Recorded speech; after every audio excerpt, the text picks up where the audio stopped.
Hello दोस्तों, नमस्कार। आप सभी लोग स्वस्थ और सुखी हों, इसी कामना के साथ इस वीडियो की शुरुआत करते हैं। और आज का हमारा टॉपिक है कि महाभारत के 18 दिनों का जो युद्ध हुआ था उसका रहस्य।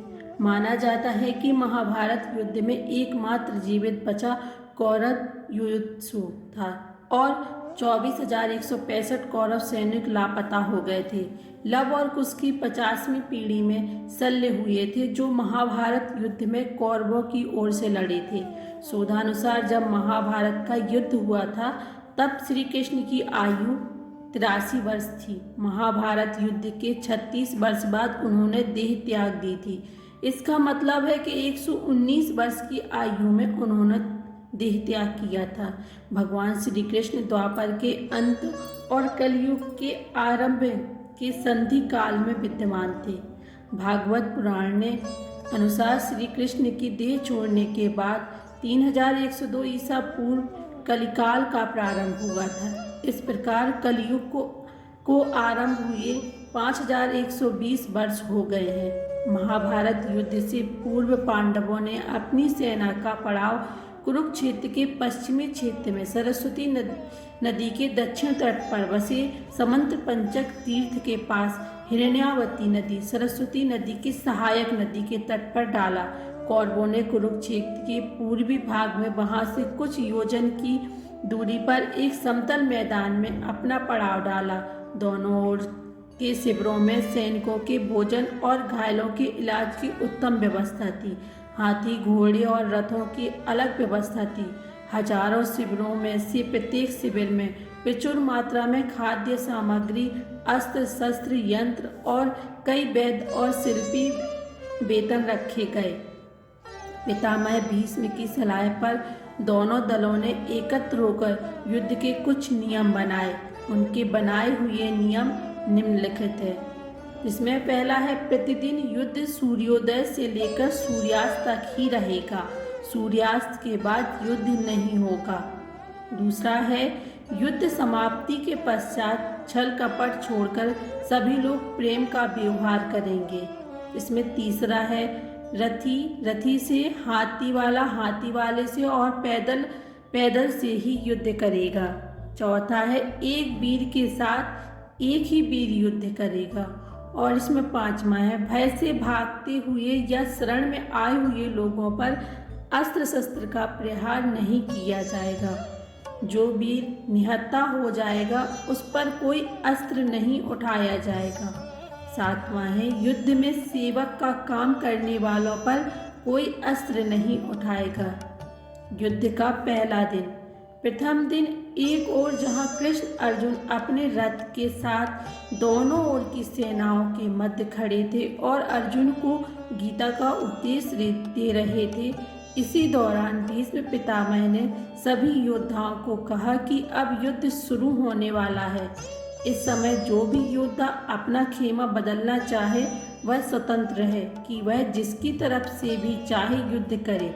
इस घोषणा के बाद धृतराष्ट्र का पुत्र युयुत्सु डंका बजाते हुए कौरव दल को छोड़ पांडवों के खेमे में चला गया। ऐसा युधिष्ठिर की क्रियाकलापों के कारण संभव हुआ था। श्री कृष्ण के उपदेश के बाद अर्जुन ने देवदत्त नामक शंख बजाकर युद्ध की घोषणा की। इस दिन 10,000 सैनिकों की मृत्यु हुई। भीम ने दुशासन पर आक्रमण किया। अभिमन्यु ने भीष्म का धनुष तथा रथ का ध्वज दंड काट दिया। पहले दिन की समाप्ति पर पांडव पक्ष को भारी नुकसान उठाना पड़ा।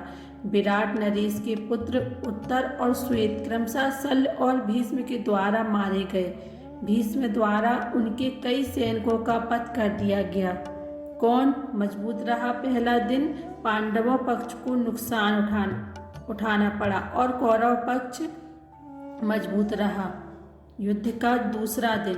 कृष्ण के उपदेश के बाद अर्जुन तथा भीष्म, धृष्टद्युम्न तथा द्रोण के मध्य युद्ध हुआ। सात्यक ने भीष्म के सारथी को घायल कर दिया। द्रोणाचार्य ने धृष्टद्युम्न को कई बार हराया और उसके कई धनुष काट दिए। भीष्म द्वारा अर्जुन और श्री कृष्ण को कई बार घायल किया गया। इस दिन भीम का कलिंगों और निषादों से युद्ध हुआ तथा भीम द्वारा सहस्त्रों कलिंग और निषाद मार गिराए गए। अर्जुन ने भी भीष्म को भीषण संहार मचाने से रोक रखा था। कौरवों की ओर से लड़ने वाले कलिंगराज भानुमान, केतुमान, अन्य कलिंग वीर योद्धा मारे गए। अब इसमें कौन मजबूत रहा? दूसरे दिन कौरवों का नुकसान उठाना पड़ा और पांडव पक्ष मजबूत रहा। युद्ध का तीसरा दिन कौरवों ने करुण तथा पांडवों ने अर्धचंद्राकार जैसे सैन्य व्यूह रचना की। कौरवों की ओर से दुर्योधन तथा पांडवों की ओर से भीम व अर्जुन सुरक्षा कर रहे थे। इस दिन भीम ने घटोत्कच के साथ मिलकर दुर्योधन की सेना को युद्ध से भगा दिया। यह देखकर भीष्म भीषण संहार मचा देते हैं। श्री कृष्ण अर्जुन को भीष्म वध करने को कहते हैं, परंतु अर्जुन उत्साह से युद्ध नहीं कर पाता, जिससे श्री कृष्ण स्वयं भीष्म को मारने के लिए उद्यत हो जाते हैं। परंतु अर्जुन उन्हें प्रतिज्ञा रूपी आश्वासन देकर कौरव सेना का भीषण संहार करते हैं। वे एक दिन में ही समस्त प्राच्य, सौवीर, क्षुद्रक और मालव क्षत्रिय गणों को मार गिराते हैं। भीम के बाण से दुर्योधन अचेत हो गए और तभी उसका सारथी रथ को भगा ले गया। भीम ने सैकड़ों सैनिकों को मार गिराया। इस दिन भी कौरवों को ही अधिक क्षति उठाना पड़ती है। उनके प्राच्य, सौवीर, क्षुद्रक और मालव वीर योद्धा मारे जाते हैं। और तीसरे दिन इन दोनों पक्ष ने डटकर मुकाबला किया। युद्ध का चौथा दिन चौथे दिन भी कौरवों पक्ष को भारी नुकसान हुआ। इस दिन कौरवों ने अर्जुन को अपने बाणों से ढक दिया, परंतु अर्जुन ने सभी को मार भगाया। भीम ने तो इस दिन कौरव सेना में हाहाकार मचा दी। दुर्योधन ने अपनी गज सेना भीम को मारने के लिए भेजी, परंतु घटोत्कच की सहायता से भीम ने उन सबका नाश कर दिया और 14 कौरवों को भी मार गिराया। परंतु राजा भगदत्त द्वारा जल्दी भीम पर नियंत्रण पा लिया गया। बाद में भीष्म को भी अर्जुन और भीम ने भयंकर युद्ध पर कड़ी चुनौती दी। और इस दिन कौन मजबूत रहा? तो इस दिन कौरवों को नुकसान उठाना पड़ा और पांडव पक्ष मजबूत रहा। युद्ध का पांचवा दिन श्री कृष्ण के उपदेश के बाद युद्ध की शुरुआत और फिर भयंकर मारकाट मची। दोनों ही पक्षों के सैनिकों का भारी संख्या में वध हुआ। इस दिन भीष्म ने पांडव सेना को अपने बाणों से ढक दिया। उन पर रोक लगाने के लिए क्रमशः अर्जुन और भीम ने उनसे भयंकर युद्ध किया। सात्यक ने द्रोणाचार्य को भीषण संहार करने से रोक रखा। भीष्म द्वारा सात्यक को युद्ध क्षेत्र से भगा दिया गया। सात्यक के 10 पुत्र मारे गए और इस दिन भी दोनों पक्ष डटकर मुकाबला करते रहे। युद्ध का छठा दिन कौरवों ने क्रोच व्यूह तथा पांडवों ने मकर व्यूह के आकार की सेना कुरुक्षेत्र में उतारी। भयंकर युद्ध के बाद द्रोण का सारथी मारा गया। युद्ध में बार बार अपनी हार से दुर्योधन क्रोधित होता रहा, परंतु भीष्म उसे ढांढस बंधाते रहे। अंत में भीष्म द्वारा पांचाल सेना का भयंकर संहार किया गया और इस दिन भी दोनों पक्ष ही डटकर मुकाबला करते रहे। युद्ध का सातवें दिन कौरवों द्वारा मंडलाकार व्यूह की रचना और पांडवों ने वज्र व्यूह की आकृति में सेना लगाई। मंडलाकार में एक हाथी के पास 7 रथ, एक रथ की रक्षा 7 अश्वारोही, एक अश्वारोही की रक्षा 7 धनुर्धन तथा एक धनुर्धन की रक्षा 10 सैनिक लगाए गए। सेना के मध्य दुर्योधन था। वज्राकार में 10 मोर्चों पर घमासान युद्ध हुआ। इस दिन अर्जुन अपनी युक्ति से कौरव सेना में भगदड़ मचा देता। धृष्टद्युम्न दुर्योधन को युद्ध में हरा देता। अर्जुन पुत्र इरावान द्वारा बिंद और अनुबिंद को हरा दिया जाता है। भगदत्त घटोत्कच को और नकुल सहदेव मिलकर शल्य को युद्ध क्षेत्र से भगा देते हैं। यह देखकर एक बार भीष्म फिर से पांडव सेना का भयंकर संहार करते हैं। विराट पुत्र शंख के मारे जाने से इस दिन कौरव पक्ष की क्षति होती है और इस दिन दोनों पक्ष ने डटकर मुकाबला किया। युद्ध का 8वां दिन कौरवों ने कछुआ व्यूह तो पांडवों ने 3 शिखरों वाला व्यूह रचा। पांडव पुत्र भीम धृतराष्ट्र के 8 पुत्रों का वध कर देते हैं। अर्जुन की दूसरी पत्नी उलूपी के पुत्र ईरावान का बकासुर के पुत्र अष्ट्यंश अम्बलुस के द्वारा वध कर दिया जाता है।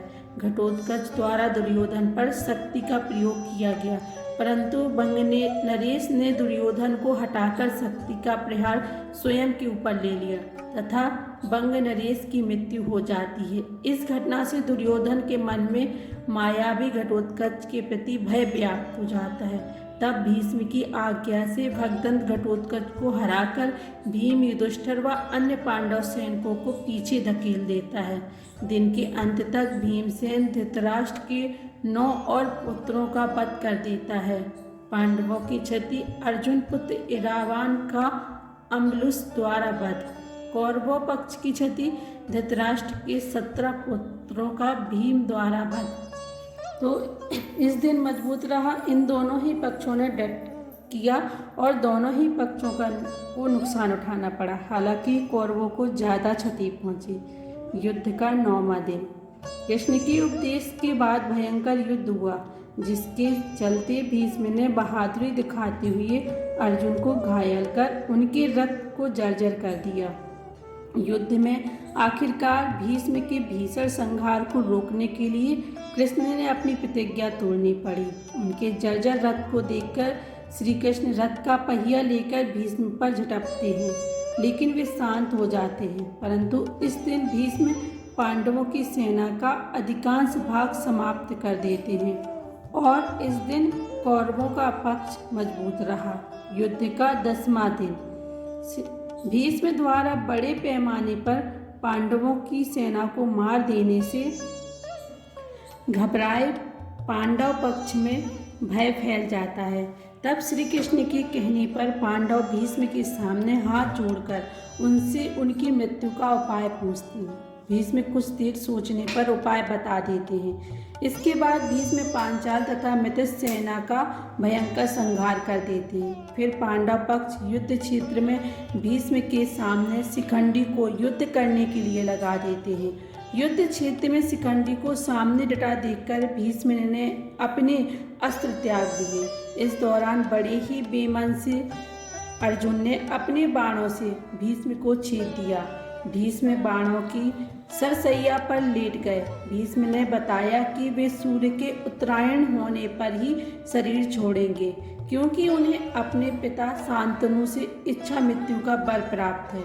पांडव पक्ष की क्षति शतनीक, कौरव पक्ष की क्षति भीष्म। कौन मजबूत रहा? पांडव। युद्ध का 11वां दिन। भीष्म के सरसैया पर लेटने के बाद 11वें दिन के युद्ध में कर्ण के कहने पर द्रोण सेनापति बनाए जाते हैं। 11वें दिन सुशर्मा तथा अर्जुन, शल्य तथा भीष्म, सात्विक तथा कर्ण और सहदेव तथा शकुनि के मध्य युद्ध हुआ। कर्ण भी इस दिन पांडव सेना का भारी संहार करता है। दुर्योधन और शकुनि द्रोण से कहते हैं कि वे युधिष्ठिर को बंदी बना लें तो युद्ध अपने आप खत्म हो जाएगा। तो जब दिन के अंत में द्रोण युधिष्ठिर को युद्ध में हराकर उसे बंदी बनाने के लिए आगे बढ़ते ही हैं कि अर्जुन आकर अपने बाणों की वर्षा से उन्हें रोक देता है। नकुल युधिष्ठिर के साथ थे, वे अर्जुन भी वापस युधिष्ठिर के पास आ गए। इस प्रकार कौरव युधिष्ठिर को नहीं पकड़ सके। पांडव पक्ष की क्षति, विराट का वध और कौन मजबूत रहा? कौरव। युद्ध का 12वां दिन।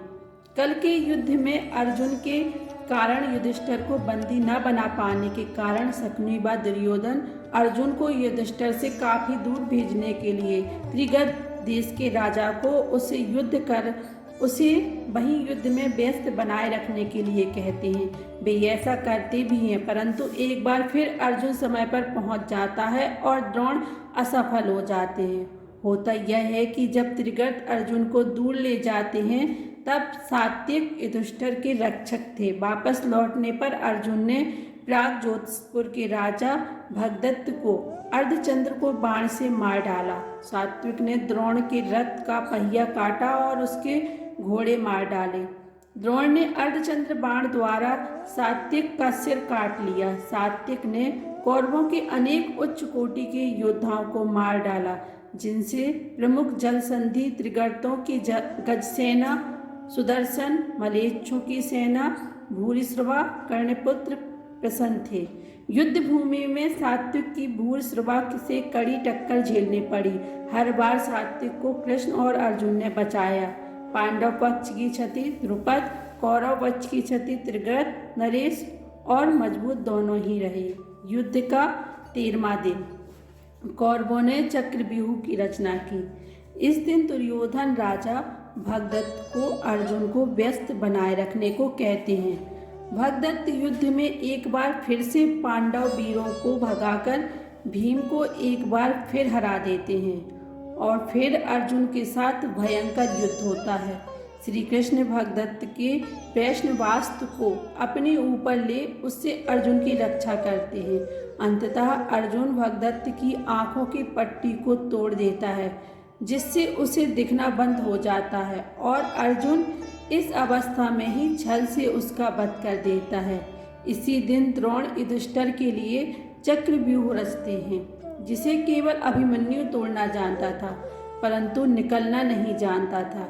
अतः अर्जुन युधिष्ठिर भीम आदि को उसके साथ भेजता है, परंतु चक्रव्यूह के द्वार पर वे सबके सब जयद्रथ द्वारा शिव के वरदान के कारण रोक दिए जाते हैं और केवल अभिमन्यु ही प्रवेश कर पाता है।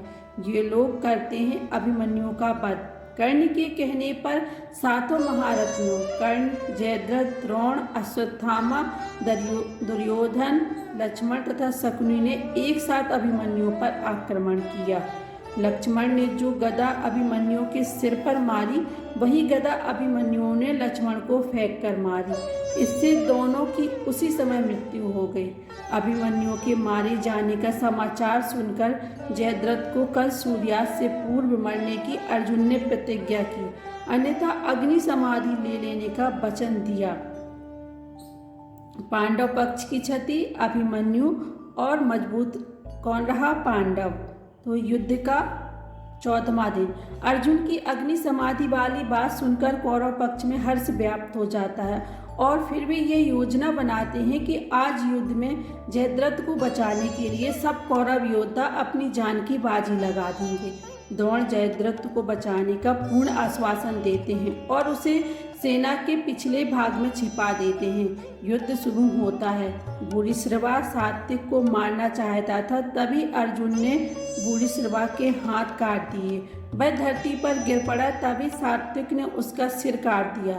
द्रोण, द्रुपद और विराट को मार देते हैं। तब कृष्ण अपनी माया से सूर्यास्त कर देते हैं। सूर्यास्त होते देख अर्जुन अग्नि समाधि की तैयारी करने लग जाते हैं। छिपा हुआ जयद्रथ जिज्ञासावश अर्जुन को अग्नि समाधि लेते देखने के लिए बाहर आकर हंसने लगता है। उसी समय श्री कृष्ण की कृपा से सूर्य पुनः निकल आता है और तुरंत ही अर्जुन सबको रौंदते हुए कृष्ण द्वारा किए गए छन्न सूर्यास्त के कारण बाहर आए और जयद्रथ को मारकर उसका मस्तक उसके पिता के गोद में गिरा देते हैं और कौरव पांडव की क्षति हुई। जयद्रथ और भगदत्त। युद्ध का 15वां दिन। द्रोण का संहारक शक्ति के बढ़ते जाने से पांडवों के खेमे में दहशत फैल गई। पिता पुत्र ने मिलकर महाभारत युद्ध में पांडवों की हार सुनिश्चित कर दी थी। पांडवों की हार को देखकर श्री कृष्ण ने युधिष्ठिर से छल का सहारा लेने को कहा। इस योजना के तहत युद्ध में यह बात फैला दी गई कि अश्वत्थामा मारा गया, लेकिन युधिष्ठिर झूठ बोलने को तैयार नहीं थे। तब अवंती राज के अश्वत्थामा नामक हाथी का भीम द्वारा वध कर दिया गया। इसके बाद युद्ध में यह बात फैला दी गई कि अश्वत्थामा मारा गया। जब गुरु द्रोणाचार्य ने धर्मराज युधिष्ठिर से अश्वत्थामा की सत्यता जाननी चाहिए तो उन्होंने जवाब दिया, अश्वत्थामा मारा गया परंतु हाथी। श्री कृष्ण ने उसी समय शंखनाद किया, जिससे शोर के चलते गुरु द्रोणाचार्य आखिरी शब्द हाथी नहीं सुन पाए और उन्होंने समझा मेरा पुत्र मारा गया। यह सुनकर उन्होंने शस्त्र त्याग दिए और युद्ध भूमि में आंखें बंद कर शोक में डूब गए। यही मौका था जबकि द्रोणाचार्य को निहत्था जानकर द्रौपदी के भाई धृष्टद्युम्न ने तलवार से उसका सिर काट डाला। कौरव पक्ष की क्षति द्रोण और कौन मजबूत रहा? पांडव। युद्ध का 16वां दिन। द्रोण के छल से वध किए जाने के बाद कौरवों की ओर से कर्ण को सेनापति बनाया जाता है। कर्ण पांडव सेना का भयंकर संहार करता है और वह नकुल व सहदेव को युद्ध में हरा देता है, परंतु कुंती को दिए वचन को स्मरण कर उनके प्राण नहीं लेता। फिर अर्जुन के साथ भी भयंकर संग्राम करता है। दुर्योधन के कहने पर कर्ण ने अमोघ शक्ति द्वारा घटोत्कच का वध कर दिया। यह अमोघ शक्ति कर्ण ने अर्जुन के लिए बचा कर रखी थी, लेकिन घटोत्कच से घबराए दुर्योधन ने कर्ण से इस शक्ति का इस्तेमाल करने के लिए कहा। यह ऐसी शक्ति थी जिसका बार कभी खाली नहीं जा सकता था। कर्ण ने इसे अर्जुन का वध करने के लिए बचा कर रखी थी। इस बीच भीम का युद्ध दुशासन के साथ होता है और वह दुशासन का वध कर उसकी छाती पर का रक्त पीता है और अंत में सूर्यास्त हो जाता है।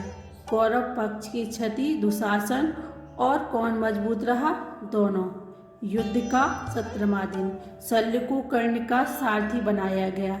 इस दिन कर्ण भीम और युधिष्ठिर को हराकर कुंती के दिए वचन को स्मरण कर उनके प्राण नहीं लेता है। बाद में वह अर्जुन से युद्ध करने लग जाता है। कर्ण तथा अर्जुन के मध्य भयंकर युद्ध होता है। कर्ण की रथ का पहिया धंसने पर श्री कृष्ण के इशारे पर अर्जुन द्वारा असहाय अवस्था में कर्ण का वध कर दिया जाता है। इसके बाद कौरव अपना उत्साह हार बैठते हैं और उनका मनोबल टूट जाता है। फिर शल्य प्रधान सेनापति बनाए गए, परंतु उनको भी युधिष्ठिर दिन में अंत में मार देते हैं। कौरव पक्ष की क्षति कर्ण, शल्य और दुर्योधन के 22 भाई मारे जाते हैं। कौन मजबूत रहा? पांडव। युद्ध का 18वां दिन। 18वें दिन कौरवों के 3 योद्धा शेष बचे थे, अश्वत्थामा, कृपाचार्य और कृतवर्मा। इसी दिन अश्वत्थामा द्वारा पांडवों के वध की प्रतिज्ञा ली गई। सेनापति अश्वत्थामा तथा कृपाचार्य के कृतवर्मा द्वारा रात्रि में पांडव शिविर पर हमला किया गया। अश्वत्थामा ने सभी पांचालों, द्रौपदी के 5 पुत्रों धृष्टद्युम्न तथा शिखंडी आदि का वध किया।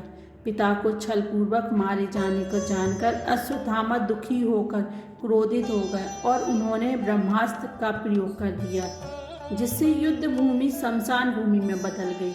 यह देख कृष्ण ने उन्हें कलयुग के अंत तक कौड़ी के रूप में जीवित रहने का शाप दे डाला। इस दिन भीम दुर्योधन के बचे हुए भाइयों को मार देता है, सहदेव शकुनी को मार देता है और अपनी पराजय हुई जान दुर्योधन भागकर सरोवर के स्तंभ में जा छुपता है। इसी दौरान बलराम तीर्थ यात्रा से वापस आ गए और दुर्योधन को निर्भय रहने का आशीर्वाद दिया। छिपे हुए दुर्योधन को पांडवों द्वारा ललकार जाने पर वह भीम से गदा युद्ध करता है और छल से जंघा पर प्रहार किए जाने से उसकी मृत्यु हो जाती है। इस तरह पांडव विजय होते हैं। पांडव पक्ष की क्षति धृष्टद्युम्न, शिखंडी। कौरव पक्ष की क्षति दुर्योधन, कुछ यादव युद्ध में और कुछ बाद में गांधारी के शाप के चलते आपसी युद्ध में मारे गए। पांडव पक्ष के विराट और विराट के पुत्र उत्तर शंख और श्वेत सात्विक के 10 पुत्र, अर्जुन पुत्र इरावन, द्रौपदी के 5 पुत्र धृष्टद्युम्न, शिखंडी। कौरव पक्ष के कलिंगराज, भानुमान, केतुमान, अन्य कलिंग वीर, प्राच्य, सौवीर, क्षुद्रक और मालववीर। कौरवों की ओर से धृतराष्ट्र के दुर्योधन सहित सभी पुत्र भीष्म, त्रिगत, नरेश, जयद्रथ, भगदत्त, द्रोण, दुशासन, कर्ण, शल्य आदि सभी युद्ध में मारे गए। युधिष्ठिर ने महाभारत युद्ध की समाप्ति पर बचे हुए मृत सैनिकों का दाह संस्कार एवं तर्पण किया था, चाहे वे शत्रु वर्ग के हों या फिर मित्र वर्ग के। बच गए योद्धा। महाभारत की युद्ध के पश्चात कौरवों की तरफ से 3 और पांडवों की तरफ से 15 यानी कुल 18 योद्धा ही जीवित बचे, जिनके नाम कौरव के कृतवर्मा, कृपाचार्य और अश्वत्थामा, जबकि पांडवों की ओर से योत्सु, युधिष्ठिर, अर्जुन, भीम, नकुल, सहदेव, कृष्ण, सात्यक आदि। जय श्री कृष्ण। ऐसी वीडियो के लिए हमारे चैनल को सब्सक्राइब करें। धन्यवाद।